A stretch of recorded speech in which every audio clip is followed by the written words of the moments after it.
Somos Luis Velázquez y Eduardo Porcarelli. Los invitamos a que nos acompañen todos los viernes a las 9 de la mañana en El Séptimo Laberinto. Un viaje por los confines de nuestro mundo interior y exterior. Ciencia, filosofía y esoterismo por lavisiónradio.net. Información que va contigo. El Séptimo Laberinto. Hoy es 23 de junio del 2023. ¿Cómo estás, Luis? ¿Cómo estás, Mayerlin? Hola, buenos días, Eduardo. Todo excelente por acá. Me alegra, Por me acá, alegra bueno, mucho. Hoy tenemos un tema interesantísimo con un invitado de lujo. El tema es el libre albedrío. ¿Y por qué digo que el invitado es de lujo? Porque maneja las dos vertientes. El invitado es biólogo, es filósofo, doctor en lógica e historia de la ciencia y filosofía, investigador, profesor en la Universidad de Berkeley y ha manejado, investigado este tema en profundidad. Y vamos a hablar con el profesor doctor José Manuel Muñoz Ortega. Bienvenido, un placer tenerlo en el Séptimo Laberinto. Muy buenos días, el placer es mío. Bueno, muchas gracias. Este tema del libre albedrío es complicado porque tiene, por un lado, la vertiente más fácil de analizarlo, el libre albedrío, pero por el otro lado, la de una suerte de determinismo. Todas las disciplinas humanas han desarrollado y opinado sobre este tema, desde las religiosas, las científicas, la sociología, la psicología, la filosofía. Las religiones todas tienen distintas concepciones sobre lo que es el libre albedrío, la espiritualidad, pero es difícil conseguir una composición de en los seres humanos cuánto tenemos de libre albedrío de acuerdo a las investigaciones neurocientíficas sobre el funcionamiento del cerebro y cuánto hay de determinismo, que ese determinismo no necesariamente tiene que ser conceptualizado desde el punto de vista del destino y la religión, sino un determinismo de nuestra propia configuración de nuestro cerebro. Sobre eso nos va a hablar el profesor José Manuel Muñoz Ortega en el día de hoy. Profesor, la primera pregunta, ¿qué entiende hoy en día la ciencia y la filosofía sobre el libre albedrío, la ciencia y la filosofía sobre el determinismo? Bueno, la verdad es que es una respuesta muy difícil de dar porque es un tema en el que existen tantas perspectivas y desde hace, bueno, iba a decir siglos, pero casi milenios, que es difícil llegar a una respuesta muy concreta desde el principio. Tengamos en cuenta que el propio concepto de libre albedrío, bueno, hay discusiones sobre cuál es su origen, ¿no? Algunos lo remontan a San Agustín, allá en el siglo IV-V, otros incluso lo remontan a la época de los estoicos, en el siglo I, incluso de alguna forma, que sin aparecer como concepto, digamos, específico mencionado así, pues incluso Platón en su libro de la República ya nos habla sobre cómo el alma humana tiene que hacer frente a los aspectos del apetito y cómo la razón tiene que gobernar las decisiones. Es decir, que es un tema ya que se remonta a la antigüedad y hoy en día, si bien es cierto que cuando surge el concepto de libre albedrío lo hace principalmente vinculado a la religión, ya en el siglo XX se seculariza bastante y llega este debate que mencionabas, Eduardo, ¿no? De decir, hasta qué punto la ciencia nos está dando información valiosa sobre si existe o no el libre albedrío. Y existe, es verdad, hoy en día existe la corriente mayoritaria dentro de la ciencia de que la neurociencia y otras disciplinas asociadas como la psicología pues han demostrado mediante distintos experimentos que el libre albedrío no existe. Es una posición con la que yo no coincido, pero es verdad que es una corriente mayoritaria. Ahora si queréis pues podemos ir entrando en detalles o mencionar algún experimento al respecto, pero sí que cabe mencionar esto, ¿no? Que hoy en día es la corriente mayoritaria. Profesor, es un honor tenerlo acá con nosotros en Séptimo Laberinto. Y leyendo, este es un tema que a mí siempre me ha apasionado y me pregunté y ahora le pregunto al experto, ¿hay un punto de convergencia entre el libre albedrío y la libertad? ¿O no lo hay? en primer lugar. Y después una observación de índole práctica. Cada día vemos que en las sociedades, sobre todo en países como esto, la libertad permanentemente está cuestionada por un mejor vivir, las leyes, los reglamentos, el comportamiento de la gente y así sucesivamente. ¿Qué es lo que está cuestionado, profesor, hoy día? Mm. Sí, existe una convergencia entre la libertad, digamos, individual y las libertades que manifestamos externamente, de manera social, mediante nuestro comportamiento. No son exactamente el mismo concepto. El concepto de libertad es un concepto muy amplio que puede incluir el libre albedrío, pero ahí también entran libertades, pues como digo, de tipo social y de tipo individual, y ahí entran también en juego los derechos. Pero al final el concepto de libre albedrío se refiere a nuestra capacidad interna de tomar decisiones autónomas, responsables, etcétera.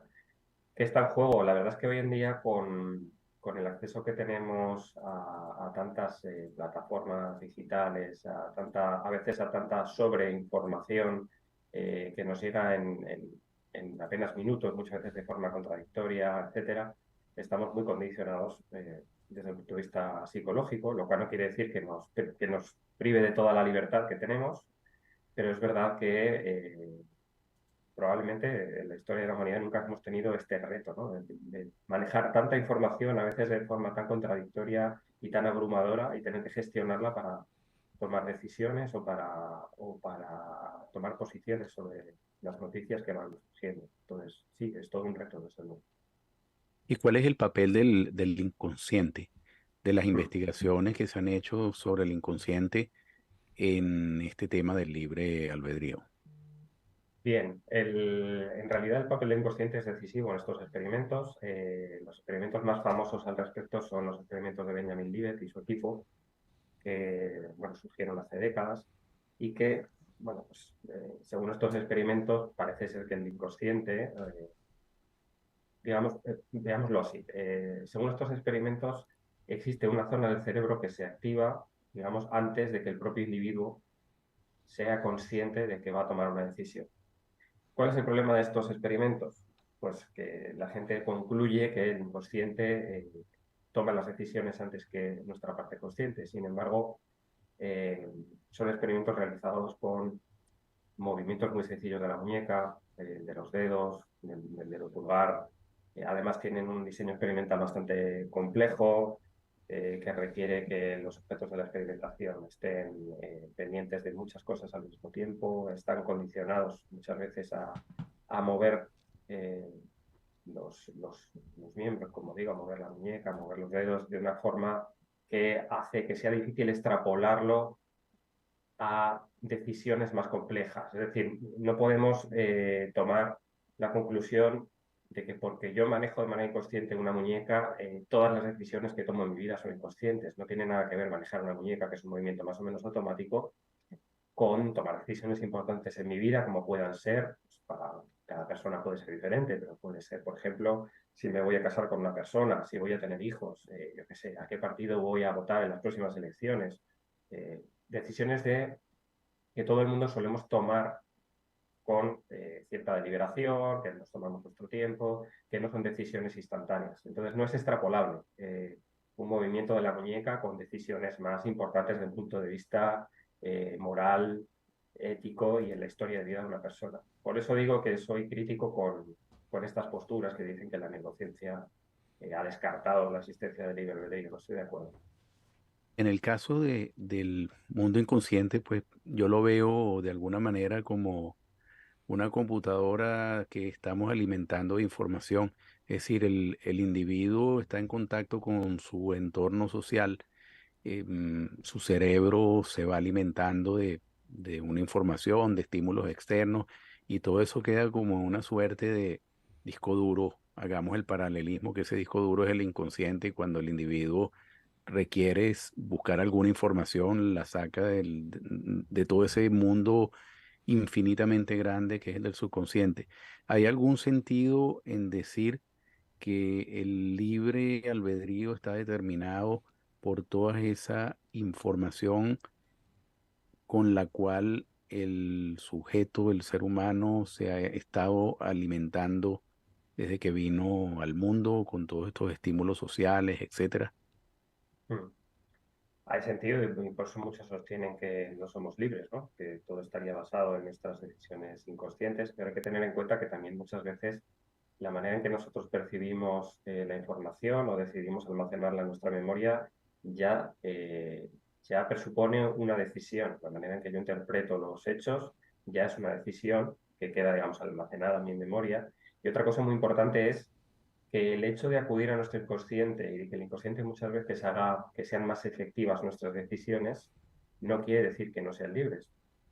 Todo lo contrario, si cada vez que tuviéramos que decidir algo, tuviéramos a nuestra disposición infinitas opciones para decidir, esto no sería en absoluto eficaz y acabaríamos tomando probablemente una decisión de forma aleatoria, porque no podemos estar horas decidiendo algo que a lo mejor necesitamos decidir para dentro de 5 minutos, ¿no? O para dentro de 2 minutos. Entonces, necesitamos reflexionar, pero necesitamos reflexionar de una manera medianamente eficaz, ¿no? Y esto no va en contra de la libertad en absoluto. Y luego también hay que tener en cuenta, y esto es algo que cabe aclarar ya, incluso hay quienes opinan que en un mundo determinado, donde todo está determinado por nuestra biología, por lo que ocurre a nivel molecular, a nivel neuronal, incluso así existe el libre albedrío. Son los llamados compatibilistas, que dicen que es compatible un mundo determinado con ser libre.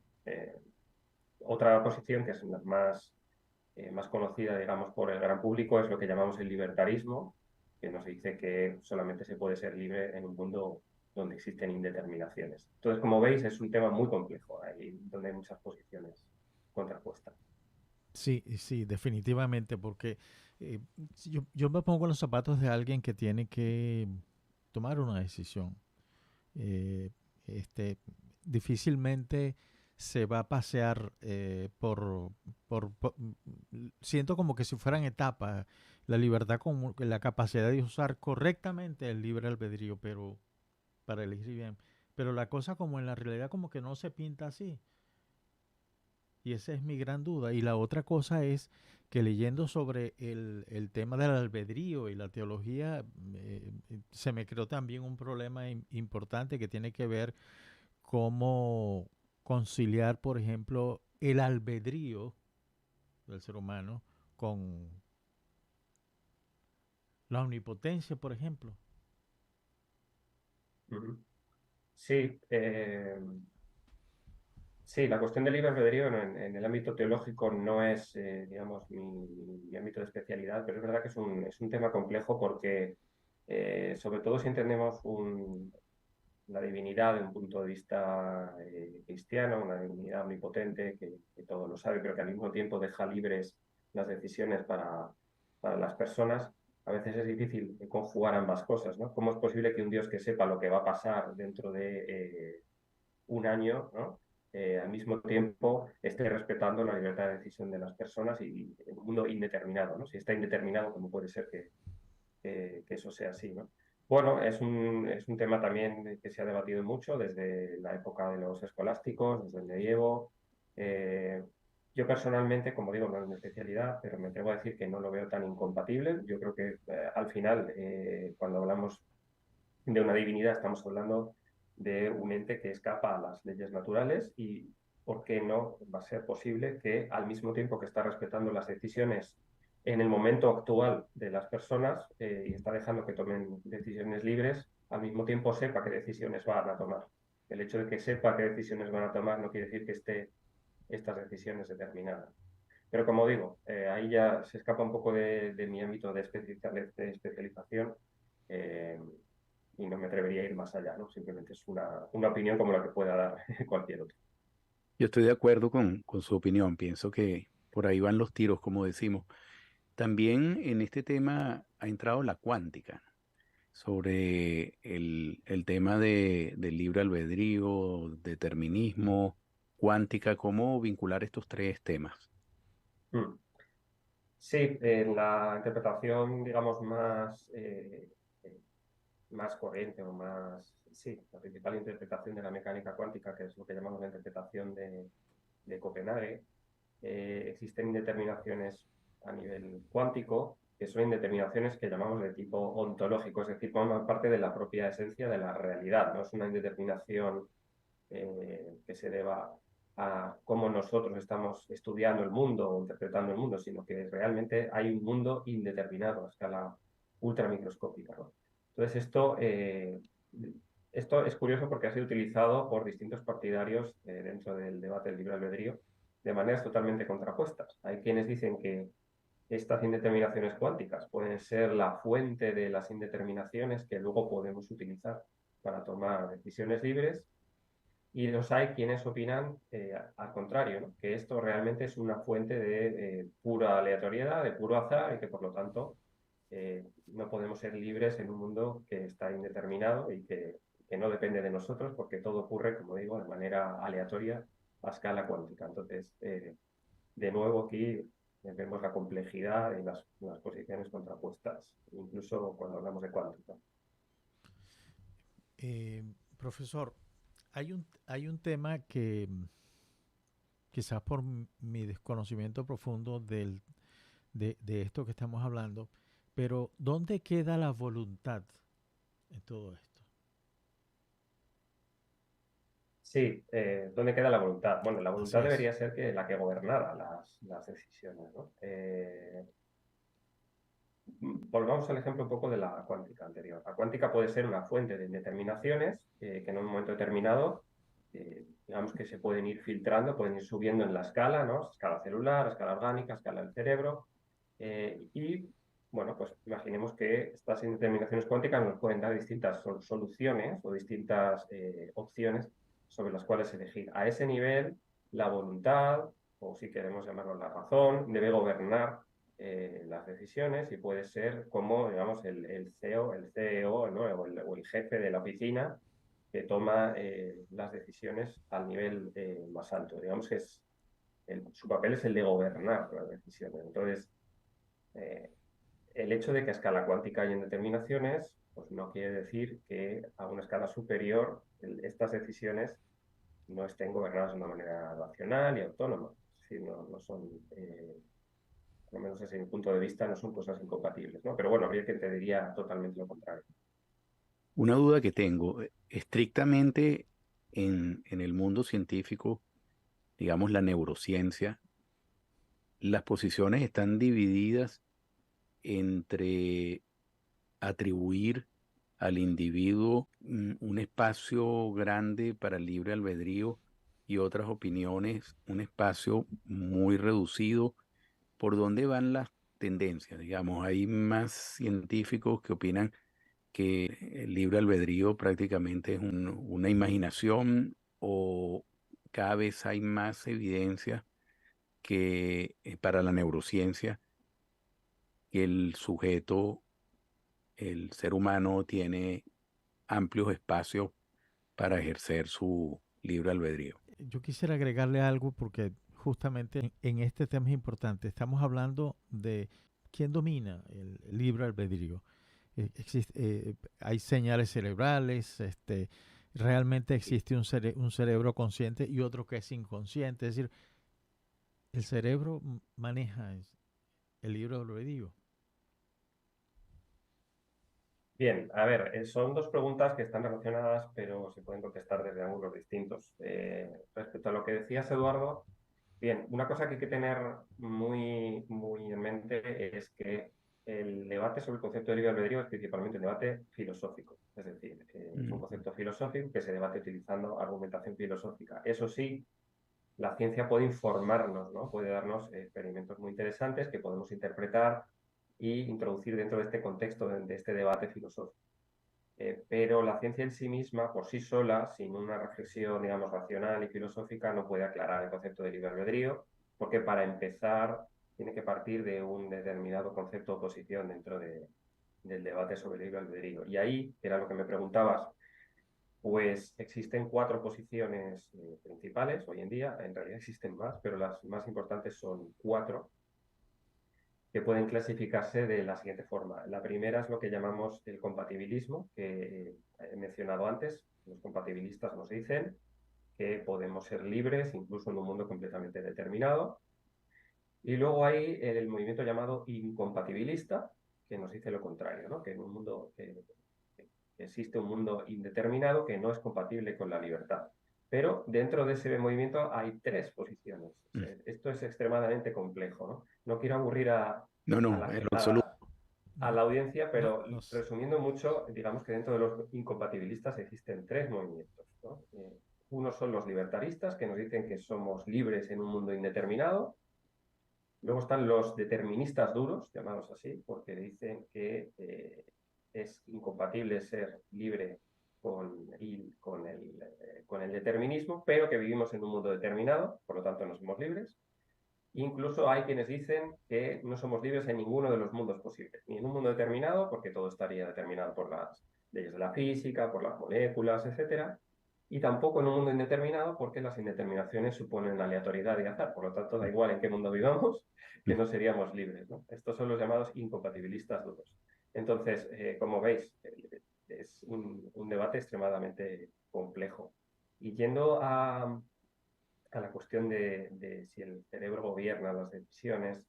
Bien, esto es algo que suele decirse mucho y lo leemos mucho en titulares, por ejemplo, de distintos medios, ¿no? El cerebro toma las decisiones, el amor está en tal lugar del cerebro, el cerebro elige tus amigos, etcétera, ¿no? Bueno, este tipo de afirmaciones se basan en experimentos realizados con el cerebro, pero no deja de ser lo que llamamos una falacia meriológica. Al final estamos explicando decisiones que toma el individuo basándonos en la actividad de un órgano de ese individuo, ¿no? Pero nosotros como individuos somos algo más que un cerebro, somos un cerebro dentro de un cuerpo, ¿no? Y no podemos reducir todo lo que hacemos a un cerebro. Es obvio que el cerebro es un órgano fundamental, importantísimo. No podemos prescindir de él cuando estamos explicando qué ocurre dentro de nosotros a nivel biológico, cuando tomamos decisiones, pero no somos un cerebro con patas, ¿no? Somos un cerebro dentro de un cuerpo y al final es paradójico porque parece que nos encaminamos a una nueva forma de dualismo, ¿no? Estaba el dualismo cartesiano que nos hablaba de un cuerpo y un alma, y ahora parece que hay una forma de dualismo. Está el cerebro por un lado y el cuerpo por otro. Entonces, hasta cierto punto es paradójico que haya esta nueva forma de dualismo. El filósofo alemán escribió el libro Marcus Gabriel, Yo no soy mi cerebro, ¿no? Nosotros somos algo más que eso. Pero me imagino que esto, en un lado uno, si sintoniza el canal científico, el análisis es muy distinto a si uno sintoniza el canal filosófico o inclusive en algunos casos religioso, espiritual. Las conclusiones van a ser completamente distintas. Usted teniendo las dos vertientes, la científica y la filosófica, ¿dónde se coloca? Bien, yo simpatizo, voy un poco por rachas, ¿no? Digamos que simpatizo más bien con el libertarismo. Es decir, yo pienso que existen espacios de indeterminación en el mundo que dejan espacio para que tomemos decisiones de tipo libre. Eh, Aunque hay que reconocer que es una posición que a veces es difícil de mantener, puesto que yo pienso que los experimentos científicos no han demostrado que no exista libre albedrío, pero tampoco han demostrado que exista. Entonces estamos ahora mismo en una posición en la que, bueno, el debate sigue abierto y me temo que lo va a seguir durante mucho tiempo. Es verdad que dentro del mundo científico, pues no todo el mundo piensa que la neurociencia ha descartado que exista el libre albedrío. El mismo Libet, del que yo hablaba antes, cuyos experimentos son tan famosos, eh, el mismo Libet realmente no concluyó que no existe libre albedrío. Lo han hecho otros a partir de sus experimentos, pero él lo que decía es que incluso cuando el inconsciente gobierna muchas veces nuestras decisiones, tenemos la capacidad de vetar esas decisiones que nuestro inconsciente nos, digamos, condiciona. Es un ejemplo de que incluso dentro del mismo mundo de la ciencia hay quienes sostienen que el libre albedrío todavía es posible. Incluso hay libros muy interesantes. Por ejemplo, hay un libro del filósofo Alfred Mery, que trabaja en Florida, si no estoy equivocado. Es un libro que se llama ¿Por qué la ciencia no ha demostrado que no exista libre albedrío? Creo que el libro se llama Free, Libres. Y es un libro muy accesible para el público general y tiene apenas 100 páginas. Y es un libro que de una forma, desde un punto de vista, de una forma deliciosa, muy bien explicada, nos explica los distintos experimentos que ha habido sobre el libre albedrío y por qué cada uno de estos experimentos, pese a ser buenos experimentos, no han demostrado que el libre albedrío no exista. Es un libro muy recomendable. Sí. Qué bueno. Profesor, desde Florida un oyente le hace este comentario. Él es el embajador Héctor Quintero y nos dice lo siguiente. La libre decisión o libre albedrío con la aplicación de normas restrictivas en los gobiernos autoritarios disminuye cada vez más. Quien piense lo contrario entra en un apartheid en dichas sociedades. Otra forma de restringir su uso son las redes sociales o la implementación definitiva de la inteligencia artificial. Ya no pensaremos, actuaremos de acuerdo con lo que se nos indique, agravado por el uso de la información y de la lectura. Pero además yo quisiera agregarle otra cosa, profesor, es que leí un artículo que escribió Yuval Harari, el historiador que usted debe conocer, y entonces que él de alguna manera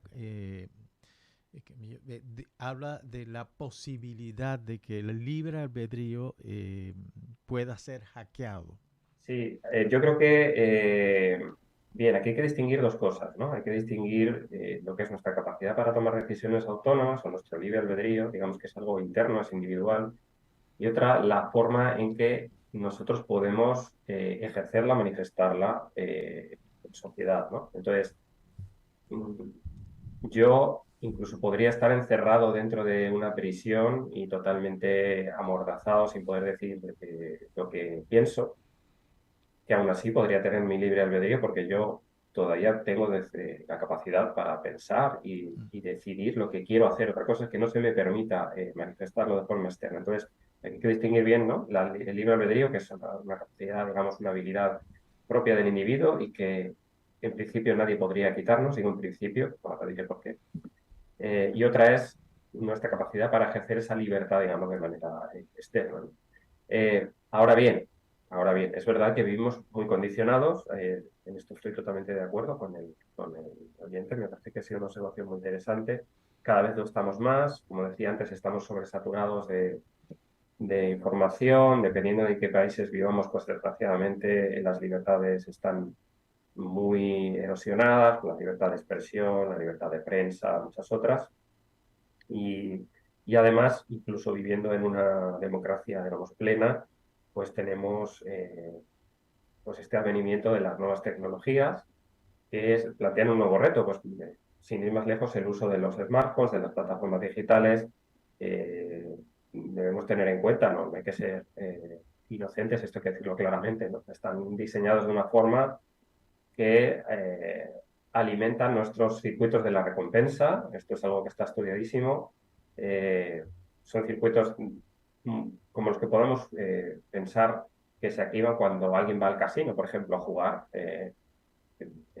Se fomenta la adicción, se fomenta un circuito que llamamos el circuito de la dopamina, que tiene que ver con eso precisamente, con la recompensa, y eso hace que estemos largas horas enganchados al smartphone, a las plataformas, y al final estamos buscando esa recompensa por encima de otra cosa, ¿no? Entonces es difícil a veces salir de ese círculo vicioso. Pero aún así, digamos que nadie ha entrado dentro de nuestra cabeza, siempre tenemos la capacidad de parar, de ser conscientes que está pasando, y para eso tenemos que recurrir a algo muy importante, que es el apoyo familiar, la educación. Tenemos muchas herramientas para contrarrestar todo este tipo de cosas y que tenemos que intentar fomentar desde que somos ya muy pequeños, ¿no? Desde que los niños pequeños ya tienen acceso a este tipo de dispositivos. Ahora bien, bueno, pues luego está este tema de la neurotecnología que nos va a venir ahora de manera probablemente a medio plazo, de una manera muy rápida, y que esto ya abre un mundo totalmente nuevo, ¿no? Porque ya estamos hablando de entrar dentro de los circuitos cerebrales y ahí ya es otro tema. Y justamente mi próxima pregunta estaba un poco vinculado con este tema, estos últimos desarrollos en inteligencia artificial. Yo por un lado pienso, sin ser experto en el tema ni lejanamente, que justamente el libre albedrío es lo que pudiera haber hecho que la conciencia humana haya evolucionado hasta el nivel que actualmente tiene, ¿no? Pero no soy experto en el tema y le pregunto si en el caso de la inteligencia artificial, los avances y estudios que se han hecho sobre la inteligencia artificial y las proyecciones, donde sí podríamos decir que por los momentos hay una suerte de determinismo absoluto, es cómo se constituye, cómo se estructura y de acuerdo con los algoritmos con los que se alimente, es que va a funcionar. Pero pudiera llegar el momento en que se dé una dinámica de autogestión propia que maneje cierto, no para el libre albedrío como lo entendemos en el mundo de los humanos, pero ciertos espacios para la toma de decisiones dentro de la inteligencia artificial, libre de los parámetros o algoritmos iniciales con los que se alimentó, o esto no es posible, o algún día será posible, aunque sea en una escala muy pequeña, porque pienso que lo que se investiga ya y viceversa se puede replicar en un campo o en el otro, ¿no? Sí, Eduardo, esta es una pregunta a la que probablemente te contestaría mucho mejor que yo un experto en inteligencia artificial, pero hasta donde sé, es verdad que es posible alimentar sistemas de inteligencia artificial con algoritmos que permiten, en cierto punto, que esta inteligencia artificial, esta mal llamada inteligencia artificial, bajo mi punto de vista, tome decisiones que no están inicialmente previstas o programadas, ¿no? Por ejemplo, estamos viendo, eh, ahora todo el mundo está hablando de los chatbots, ¿no? Del chat GPT y todo esto, pero hay muchos sistemas de inteligencia artificial que, por ejemplo, pueden crear obras de arte y que muchas veces son indistinguibles de las que crearía una inteligencia humana, pero al final están basadas en unos parámetros. Lo que tenemos que pensar es si dentro de esos parámetros que se le da a la inteligencia artificial realmente está decidiendo de forma consciente y autónoma o simplemente está tomando una decisión aleatoria dentro de esos parámetros que se le dan, ¿no? Pensemos en una bola rebotando dentro de una caja, ¿no? Mm. La bola dentro de la caja pues tiene una cierta libertad para moverse, pero está rebotando al final dentro de unos parámetros marcados por las paredes de esa caja y no puede salir de ahí, ¿no? Y hasta cierto punto la manera en que rebota dentro de la caja depende de en qué velocidad o qué fuerza le he dado al principio para que empiece a moverse, pero es muy difícil de prever lo que va a decidir, lo que va a decidir, entre comillas, esa bola cuando rebota, ¿no? Es algo aleatorio, pero podría pensarse que realmente es algo libre, ¿no? Sin embargo, es prácticamente una ilusión. Profesor, a mí me gusta mucho el tema de la filosofía y todo eso en particular, pero ahora podríamos decir que el libre albedrío es el yo. Y podríamos decir que pudiera haber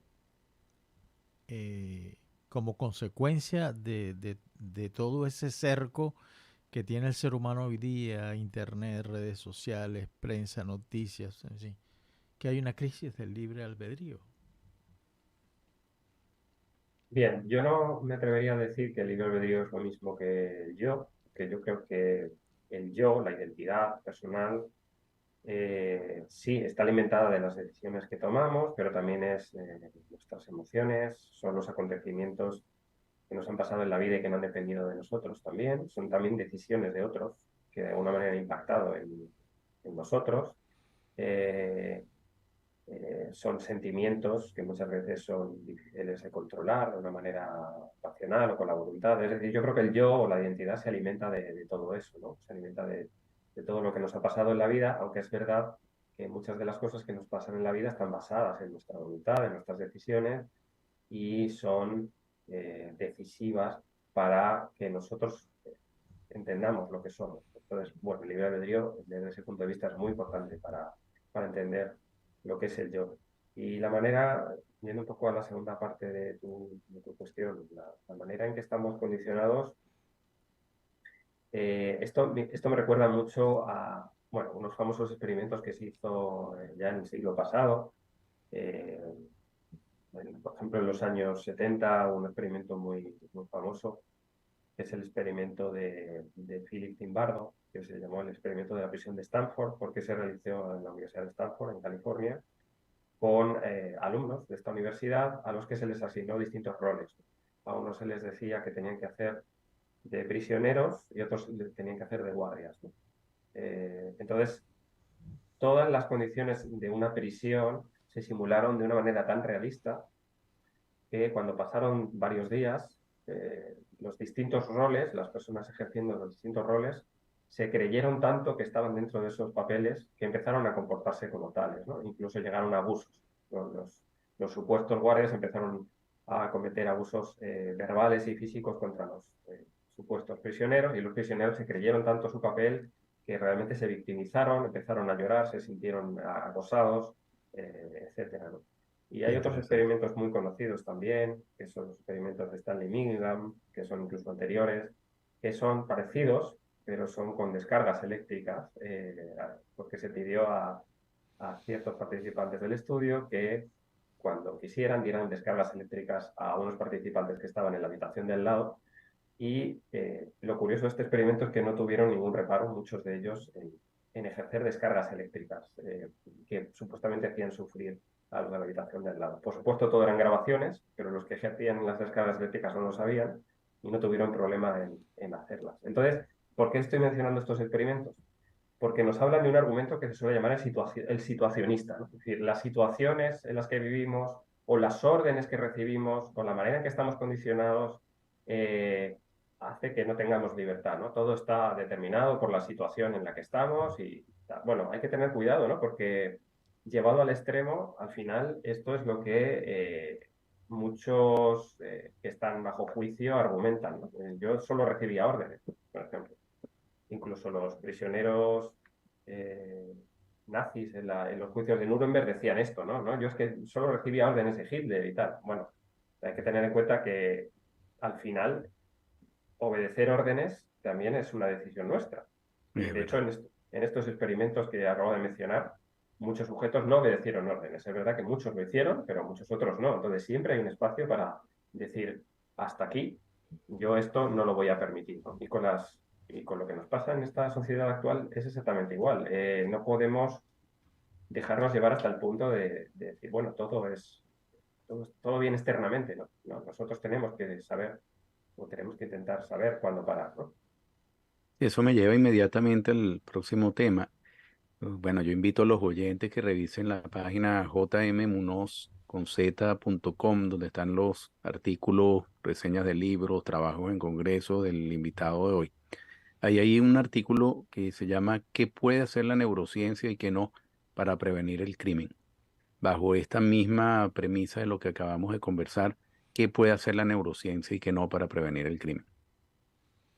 Vale, este es un tema muy interesante. Te agradezco que lo hayas sacado porque está, digamos, a la orden del día, ¿no? Hay muchos países, Estados Unidos es pionero en esto, donde están saliendo muchos estudios que tratan de utilizar experimentos de imagen cerebral realizados con escáneres cerebrales para determinar hasta qué punto una persona tiene riesgo de cometer reincidencia en un delito, ¿no? Entonces, se han hecho experimentos con internos, con gente que está interna en prisiones por haber cometido ciertos delitos, y digamos, se les estudia el grado de activación de ciertas partes de la corteza cerebral, ¿no? Y dependiendo de qué grado de activación tengan en la corteza cerebral, se establece si tienen un riesgo de volver a cometer delitos cuando salgan de prisión, ¿no? Y aquí entran pues, zonas del cerebro como la amígdala cerebral, que está relacionada con los impulsos, con las emociones y otras tantas, ¿no?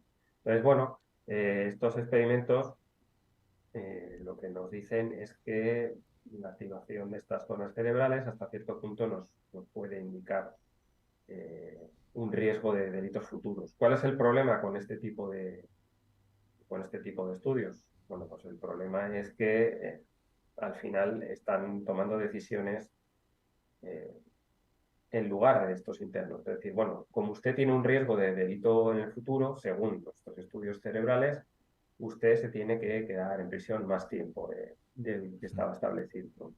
Usted no tiene, digamos, la oportunidad de reintegrarse en la sociedad, etcétera. Entonces, a esto se le puede dar la vuelta. Se podrían utilizar perfectamente este tipo de estudios para decirle a estas personas, oiga, usted ahora mismo tiene un alto riesgo de reincidencia porque parece ser que su empatía, por ejemplo, es baja, ¿no? Bueno, pero estas cosas se pueden entrenar. Es decir, en las prisiones podemos hacer programas de tratamiento, podemos hacer programas de enriquecimiento para que estas personas entrenen su empatía, por ejemplo, ¿no? Es decir, no podemos basarlo todo en el riesgo, no podemos dejar a estas personas en prisión y simplemente decir que son personas peligrosas, ¿no? Por algo que no han hecho todavía en el futuro, sino por algo que hicieron en el pasado, ¿no? Hasta cierto punto me parece que es bastante injusto. Profesor, yo quisiera que lleváramos el concepto de libre albedrío al tema político. Y tiene que ver con lo siguiente. Revisando información, me encuentro que, bueno, que los sistemas políticos en términos generales dicen defender la libertad humana. Pero no el libre albedrío, la capacidad que tiene el individuo de tomar decisiones promovido no por las instancias que propone un sistema de gobierno, un dirigente, alguien externo, sino por una decisión manejada por emociones o por otra cantidad de cosas que uno puede sentir. ¿Cómo manejar eso, profesor? ¿Es cierto eso que no hay una... ¿cómo le diría yo para no ser ofensivo? Es decir, el político maneja la libertad, más no el albedrío, y por eso suceden tantas cosas. Yo me pongo en el momento de la crisis de la pandemia, que acá trajo muchas cosas, pues, por ejemplo, la gente reaccionó, las personas reaccionaron de manera distinta. Incluso hasta yo escribí un artículo que tiene que ver con un libro que leí hace muchísimos años, Miedo a la Libertad. Muchas reglas, pero en los colegios, a la hora de entrada de los niños al colegio, habían dos bandos de padres que se caían a golpe casi todas las mañanas. Unos que defendían el derecho a que los hijos se protegieran con las mascarillas y los otros que defendían el derecho a la libertad de elección.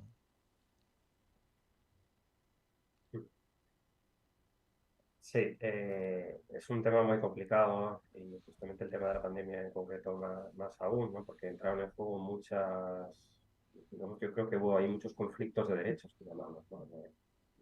El derecho a la integridad, por ejemplo, física, ¿no? El derecho a la integridad de estar protegido frente a los contagios, pero al mismo tiempo también el derecho a decidir no llevar las mascarillas, ¿no? Muchas veces muchas libertades pues probablemente se vieron suprimidas o como mínimo reducidas, ¿no? El derecho a la libre circulación en muchos países, por ejemplo en mi país, en España, pues durante semanas se nos prohibió salir a la calle, ¿no? Entonces, bueno, hay conflictos de derechos ahí muy complicados de analizar.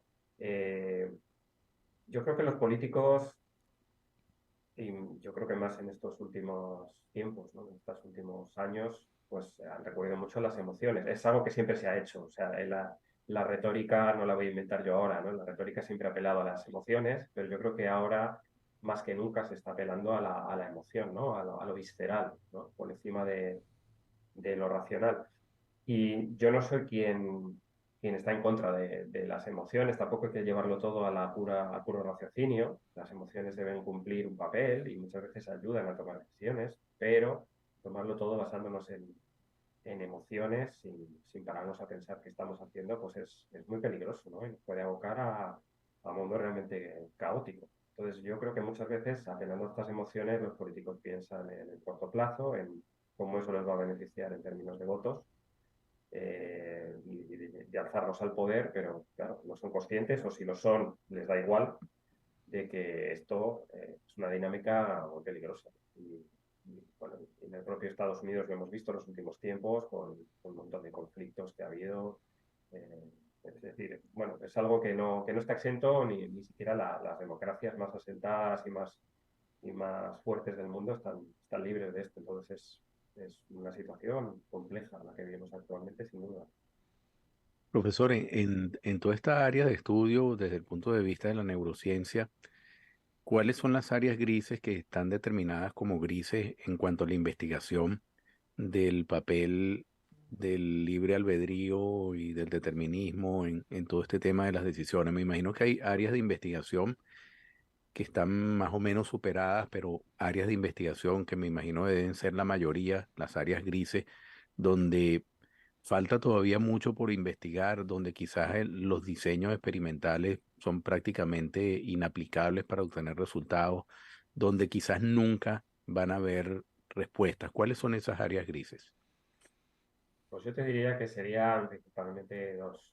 Una sería, que actualmente no es posible, conseguir ese salto de estudiar, digamos, decisiones autónomas, que eso ya se hace. Los experimentos de Lieber que yo mencioné ya lo hacen. Hay experimentos luego más complejos que se han hecho en estos últimos años, que tienen que ver con toma de decisiones, apretando botones, pero al final todos son settings, todos son preparaciones experimentales muy bien pensadas, pero muy restringidas a tomas de decisiones, bueno, pues que tienen principalmente que ver con el movimiento o con decisiones muy inmediatas. Entonces, el primer gran reto es diseñar un experimento que realmente logre estudiar decisiones a largo plazo, deliberadas, prolongadas en el tiempo. Y esto actualmente pues, no es posible hacerlo de una manera precisa. Eso es un primer reto. Yo no sé si alguna vez se conseguirá, hoy en día es muy complicado, ¿no? Hoy en día no se ha conseguido. Y entonces, ahí no me atrevería a decir si se conseguirá o no se conseguirá. Lo que sí me atrevería a decir que solo con neurociencia no vamos a conseguir, que es el segundo gran reto, es lo que David Chalmers llamó el problema duro de la conciencia, ¿no? Es decir, cómo podemos explicar esa diferencia que hay, que todos percibimos, ¿no? Entre lo que llamamos la primera persona y la tercera persona. La primera persona, la perspectiva de primera persona es cómo nosotros accedemos a nuestro propio yo, ¿no? Ese acceso privilegiado que tenemos a nuestra privacidad, a la manera en que percibimos las cosas, eh, y eso contrarrestarlo con la perspectiva de tercera persona, que es como otros desde fuera nos ven, ¿no? Otros pueden estudiar nuestro cerebro y pueden ver cómo se activa ese cerebro en una pantalla, pero no van a acceder a mi perspectiva subjetiva, a mi subjetividad. Y esa diferencia entre lo subjetivo y lo objetivo, yo dudo mucho, me atrevería a decir que la neurociencia por sí misma va a ser muy complicado que pueda dar una respuesta, ¿no? a ese contraste. Es un problema, de Chalmers le llamó el problema duro por algo, ¿no? Es un problema muy complicado. Profesor, me salta la siguiente duda. ¿Es el libre albedrío el que ha llevado a las personas a luchar contra o en los grandes eventos del mundo? Por ejemplo, la Inquisición o luchar contra el Ku Klux Klan o La Revolución la Francesa, de Revolución repente. Francesa, incluso la guerra que se está librando ahorita en Europa del Este. Ya como filósofo, no desde el punto de vista científico, sino como filósofo, su opinión sobre el sentido de la vida si no existiera el libre albedrío. Muy buena pregunta, excelente. Porque sin duda alguna me pregunto si el libre albedrío no existe. La vida no tiene sentido. Aunque, claro, uno leyendo de estos temas encuentra tanto científicos como algunos filósofos que dicen, bueno, no tenemos por qué buscarle un sentido a la vida. Pero quiero su opinión también, su reflexión como filósofo. Sí, yo creo que respecto a la primera pregunta, ¿no? Al final, todos estos ejemplos que habéis puesto, ¿no? De decisiones que se toman de manera colectiva, grandes revoluciones o grandes protestas contra injusticias, etcétera, al final son la conjunción de voluntades individuales que llegan a decisiones colectivas, ¿no? Pero no debemos olvidar, y eso es muy importante, ¿no? Que tenemos una voluntad individual, ¿no? La colectividad, bueno, nos puede explicar ciertos fenómenos, pero al final nosotros tenemos una capacidad autónoma para tomar decisiones y decidir hacia qué movimientos colectivos nos movemos, ¿no? Entonces, muchas veces también, esto es algo que yo veo ahora, que muchas veces el colectivo está borrando las barreras individuales, ¿no? Y tenemos ese libre albedrío individual de decidir hacia qué movimientos nos vamos. Eh, entonces, bueno, sí, esos movimientos al final son la conjunción de voluntades individuales y el libre albedrío es fundamental a él. Otra cosa es que estar dentro de un ambiente colectivo muchas veces puede condicionar o puede poner barreras a esas decisiones que tomamos, ¿no? Pero al final están esas decisiones individuales. Y sobre la cuestión del sentido de la vida, yo estoy totalmente de acuerdo contigo, Eduardo. Habría quien te diría incluso que no pasa nada si no existe el libre albedrío, que podemos jugar a la ilusión. Este es otro movimiento, el ilusionismo, que dice que podemos hacer como si el libre albedrío existiera porque lo necesitamos para vivir en sociedad, ¿no?